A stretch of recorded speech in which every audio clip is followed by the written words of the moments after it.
بسم اللہ الرحمن الرحیم۔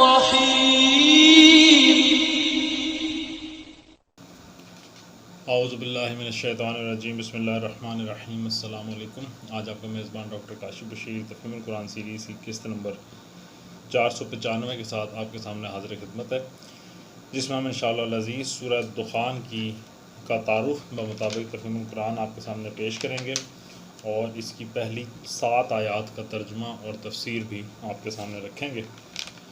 بسم اللہ الرحمن الرحیم۔ نام۔ آیت نمبر 10 کے لفظ دخان کو اس سورہ کا عنوان بنایا گیا ہے، یعنی یہ وہ سورہ ہے جس میں لفظ دخان آیا ہے۔ زمانہ نزول۔ اس کا زمانہ نزول بھی کسی معتبر روایت سے معلوم نہیں ہوتا، مگر مضامین کی اندرونی شہادت بتاتی ہے کہ یہ بھی اسی دور میں نازل ہوئی ہے جس میں سورہ زخرف اور اس سے پہلے کی چند صورتیں نازل ہوئی تھیں۔ البتہ یہ ان سے کچھ متاخر ہے۔ تاریخی پس منظر یہ ہے کہ جب کفار مکہ کی مخالفانہ روش شدید سے شدید تر ہوتی چلی گئی تو نبی پاک صلی اللہ علیہ وآلہ وسلم نے دعا کی کہ خدایا یوسف علیہ السلام کے قحط جیسے ایک قحط سے میری مدد فرما۔ حضور صلی اللہ علیہ وآلہ وسلم کا خیال یہ تھا کہ جب ان لوگوں پر مصیبت پڑے گی تو انہیں خدا یاد آئے گا اور ان کے دل نصیحت قبول کرنے کے لیے نرم پڑ جائیں گے۔ اللہ تعالیٰ نے آپ کی دعا قبول فرمائی اور سارے علاقے میں ایسے زور کا قحط پڑا کہ لوگ بلبلا اٹھے۔ آخر کار بعض سرداران قریش، جن میں حضرت عبداللہ بن مسعود رضی اللہ تعالیٰ عنہ نے خاص طور پر ابو سفیان کا نام لیا ہے، حضور صلی اللہ علیہ وآلہ وسلم کے پاس آئے اور آپ سے درخواست کی کہ اپنی قوم کو اس بلا سے نجات دلانے کے لیے اللہ سے دعا کرے۔ یہی موقع ہے جب اللہ تعالیٰ نے یہ سورہ نازل فرمائی۔ اس موقع پر کفار مکہ کی فہمائش اور تنبیہ کے لیے جو خطبہ نبی پاک صلی اللہ علیہ وآلہ وسلم پر نازل فرمایا گیا، اس کی تمہید چند اہم مباحث پر مشتمل ہے۔ اول یہ کہ تم لوگ اس قرآن کو محمد صلی اللہ علیہ وآلہ وسلم کی تصنیف سمجھنے میں غلطی کر رہے ہو۔ یہ کتاب تو اپنی ذات میں خود اس امر کی بین شہادت ہے کہ یہ کسی انسان کی نہیں بلکہ خداوند عالم کی کتاب ہے۔ دوسرے یہ کہ تم اس کتاب کی قدر و قیمت سمجھنے میں بھی غلطی کر رہے ہو۔ تمہارے نزدیک یہ ایک بلا ہے جو تم پر نازل ہو گئی ہے، حالانکہ در حقیقت وہ گھڑی انتہائی مبارک گھڑی تھی جب اللہ تعالیٰ نے سراسر اپنی رحمت کی بنا پر تمہارے ہاں اپنا رسول بھیجنے اور اپنی کتاب نازل کرنے کا فیصلہ فرمایا۔ تیسرے یہ کہ تم اپنی نادانی سے اس غلط فہمی میں پڑے ہوئے ہو کہ اس رسول اور اس کتاب سے لڑ کر تم جیت جاؤ گے، حالانکہ اس رسول کی بعثت اور اس کتاب کی تنزیل میں اس ساعت خاص میں ہوئی ہے جب اللہ تعالیٰ قسمتوں کے فیصلے فرمایا کرتا ہے، اور اللہ کے فیصلے بودے نہیں ہوتے کہ جس کا جی چاہے انہیں بدل ڈالے۔ نہ وہ کسی جہالت و نادانی پر مبنی ہوتے ہیں کہ ان میں غلطی اور خامی کا کوئی احتمال ہو۔ وہ تو اس فرما روائے کائنات کے پختہ اور اٹل فیصلے ہوتے ہیں جو سمیع و علیم اور حکیم ہے، ان سے لڑنا کوئی کھیل نہیں ہے۔ چوتھے یہ کہ اللہ کو تم خود بھی زمین و آسمان اور کائنات کی ہر چیز کا مالک اور پروردگار مانتے ہو، اور یہ بھی مانتے ہو کہ زندگی و موت اسی کے اختیار میں ہے، مگر اس کے باوجود تمہیں دوسروں کو معبود بنانے پر اصرار ہے، اور اس کے لیے حجت تمہارے پاس اس کے سوا کچھ نہیں ہے کہ باپ دادا کے وقتوں سے یہی کام ہوتا چلا آ رہا ہے۔ حالانکہ اگر کوئی شخص شعور کے ساتھ یہ یقین رکھتا ہو کہ اللہ ہی مالک و پروردگار اور زندگی و موت کا مختار ہے، تو اسے کبھی یہ شبہ تک لاحق نہیں ہو سکتا کہ معبود ہونے کے مستحق اس کے سوا یا اس کے ساتھ دوسرے بھی ہو سکتے ہیں۔ تمہارے باپ دادا نے اگر یہ حماقت کی تھی تو کوئی وجہ نہیں کہ تم بھی آنکھیں بند کر کے اسی کا ارتکاب کرتے چلے جاؤ۔ حقیقت میں تو ان کا رب بھی اکیلا وہی خدا تھا جو تمہارا رب ہے، اور انہیں بھی اسی ایک کی بندگی کرنی چاہیے تھی جس کی بندگی تمہیں کرنی ہے۔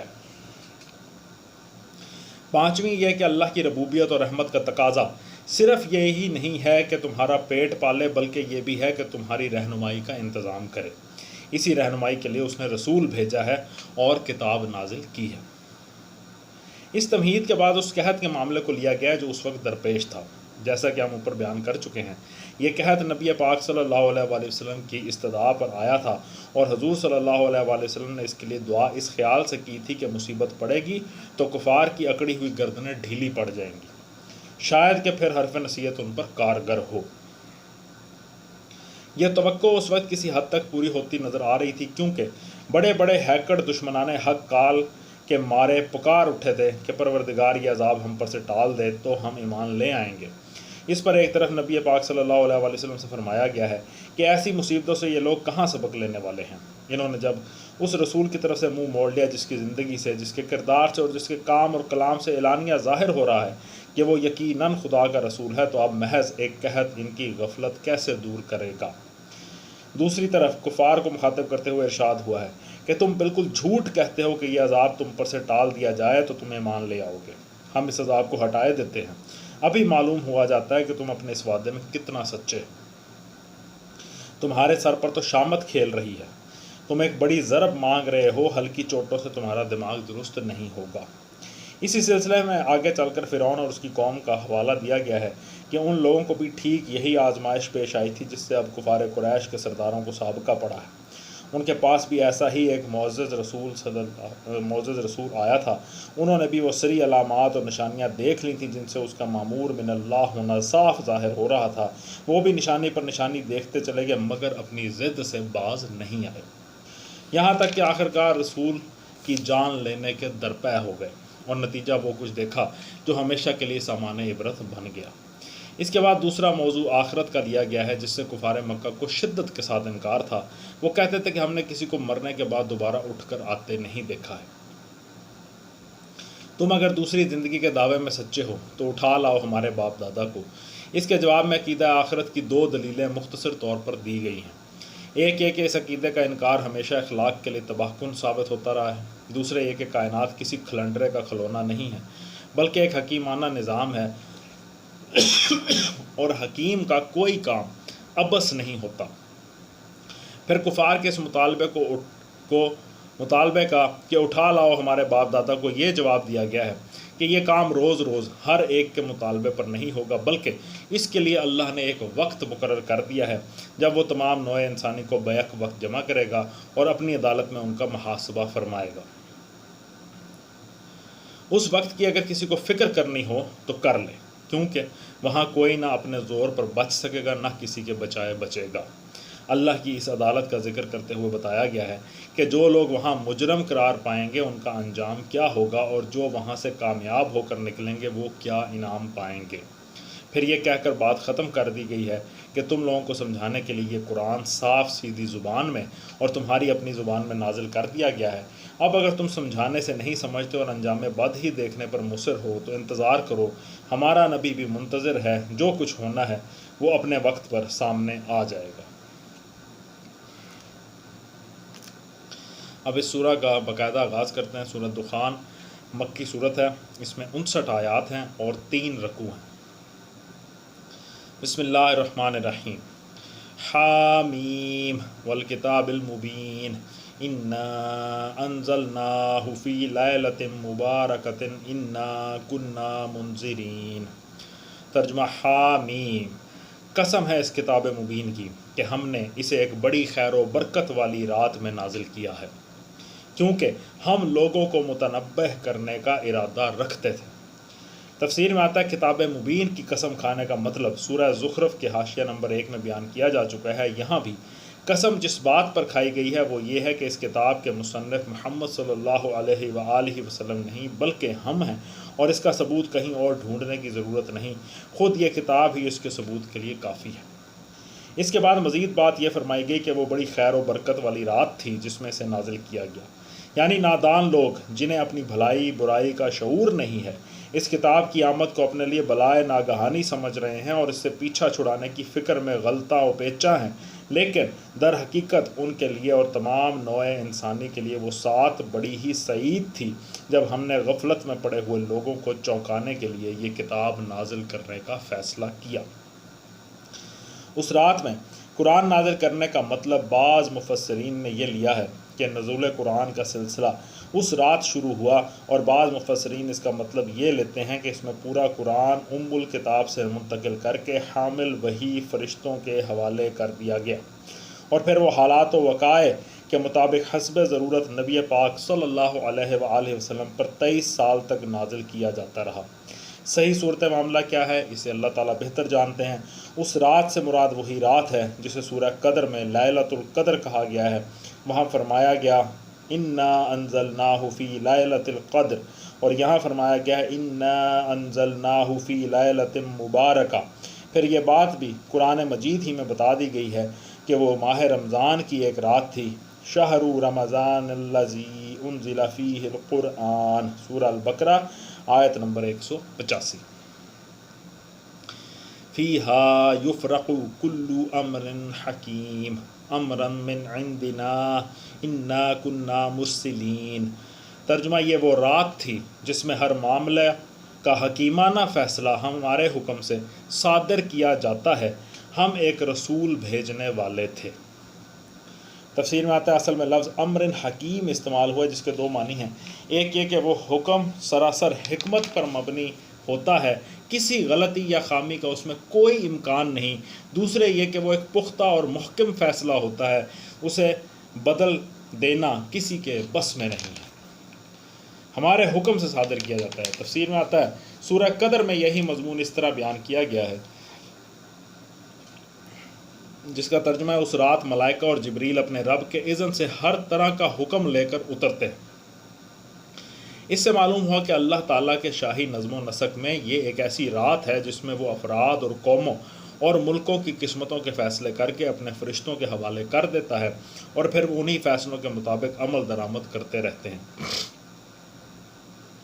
بعض مفسرین کو، جن میں حضرت اکرمہ سب سے زیادہ نمایاں ہیں، یہ شبہ لاحق ہوا ہے کہ یہ نصف شعبان کی رات ہے، کیونکہ بعض احادیث میں اسی رات کے متعلق یہ بات منقول ہوئی ہے کہ اس میں قسمتوں کے فیصلے کیے جاتے ہیں، لیکن ابن عباس، ابن عمر، مجاہد، قتادہ، حسن بصری، سعید بن جبیر، ابن زید، ابو مالک، ضحاک اور دوسرے بہت سے مفسرین اس بات پر متفق ہیں کہ یہ رمضان کی وہی رات ہے جسے لیلۃ القدر کہا گیا ہے، اس لیے کہ قرآن مجید خود اس کی تصریح کر رہا ہے، اور جہاں قرآن کی صراحت موجود ہو وہاں اخبار آحاد کی بنا پر کوئی دوسری رائے نہیں قائم کی جا سکتی۔ ابن کثیر کہتے ہیں کہ عثمان بن محمد کی جو روایت امام زہری نے شعبان سے شعبان تک قسمتوں کے فیصلے ہونے کے متعلق نقل کی ہے، وہ ایک مرسل روایت ہے، اور ایسی روایات نصوص کے مقابلے میں نہیں لائی جا سکتی۔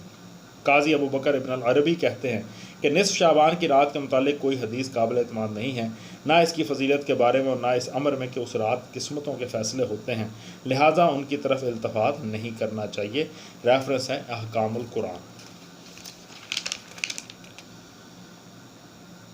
رحمتم من ربک انہ هو السمیع العلیم۔ ترجمہ تیرے رب کی رحمت کے طور پر یقیناً وہی سب کچھ سننے اور جاننے والا ہے۔ تفسیر میں آتا ہے یعنی یہ کتاب دے کر ایک رسول کو بھیجنا نہ صرف حکمت کا تقاضا تھا بلکہ اللہ تعالیٰ کی رحمت کا تقاضا بھی تھا، کیونکہ وہ رب ہے، اور ربوبیت صرف اسی بات کی متقاضی نہیں ہے کہ بندوں کے جسم کی پرورش کے سامان کیا جائے، بلکہ اس بات کی بھی متقاضی ہے کہ علم صحیح سے ان کی رہنمائی کی جائے، حق و باطل کے فرق سے ان کو آگاہ کیا جائے، اور انہیں تاریکی میں بھٹکتا ہوا نہ چھوڑ دیا جائے۔ مزید اس سیاق و سباق میں اللہ تعالیٰ کی ان دو صفات کو بیان کرنے سے مقصود لوگوں کو اس حقیقت پر متنبع کرنا ہے کہ صحیح علم صرف وہی دے سکتا ہے، کیونکہ تمام حقائق کو وہی جانتا ہے۔ ایک انسان تو کیا سارے انسان مل کر بھی اگر اپنے لیے کوئی راہ حیات متعین کریں تو اس کے حق ہونے کی کوئی ضمانت نہیں، کیونکہ پوری نوع انسانی یکجا ہو کر بھی ایک سمیع و علیم نہیں بنتی۔ اس کے بس میں یہ ہے ہی نہیں کہ ان تمام حقائق کو احاطہ کر لے جن کا جاننا ایک صحیح راہ حیات متعین کرنے کے لیے ضروری ہے۔ یہ علم صرف اللہ کے پاس ہے، وہی سمیع و علیم ہے، اس لیے وہی یہ بتا سکتا ہے کہ انسان کے لیے ہدایت کیا ہے اور ضلالت کیا، حق کیا ہے اور باطل کیا، خیر کیا ہے اور شر کیا۔ رب السماوات والارض وما بینہما ان کنتم موقنین۔ ترجمہ آسمانوں اور زمین کا رب اور ہر اس چیز کا رب جو آسمان و زمین کے درمیان ہے، اگر تم لوگ واقعی یقین رکھنے والے ہو۔ تفسیر میں آتا ہے اہل عرب خود اقرار کرتے تھے کہ اللہ تعالیٰ ہی کائنات اور اس کی ہر چیز کا رب، مالک و پروردگار ہے، اس لیے ان سے فرمایا گیا کہ اگر تم بے سوچے سمجھے محض زبان ہی سے یہ اقرار نہیں کر رہے ہو بلکہ تمہیں واقعی اس کی پروردگاری کا شعور اور اس کے مالک ہونے کا یقین ہے، تو تمہیں تسلیم کرنا چاہیے کہ انسان کی رہنمائی کے لیے کتاب اور رسول کا بھیجنا اس کی شان رحمت و پروردگاری کا عین تقاضا ہے، اور مالک ہونے کی حیثیت سے یہ اس کا حق اور مملوک ہونے کی حیثیت سے یہ تمہارا فرض ہے کہ اس کی طرف سے جو ہدایت آئے اسے مانو اور جو حکم آئے اس کے آگے سر اطاعت جھکا دو۔ صدق اللہ العلی العظیم۔ الحمدللہ آج ہم نے سورہ دخان کی آیت نمبر 7 تک کا ترجمہ اور تفسیر آپ کے سامنے پیش کرنے کی کوشش کی ہے۔ اللہ تعالیٰ سے دعا ہے کہ اللہ تعالیٰ ہماری اس کوشش کو قبول فرمائے۔ اسی دعا کے ساتھ آپ سے اجازت چاہیں گے، اپنا بہت خیال رکھیں۔ آپ لوگوں کا بہت بہت شکریہ۔ اللہ حافظ۔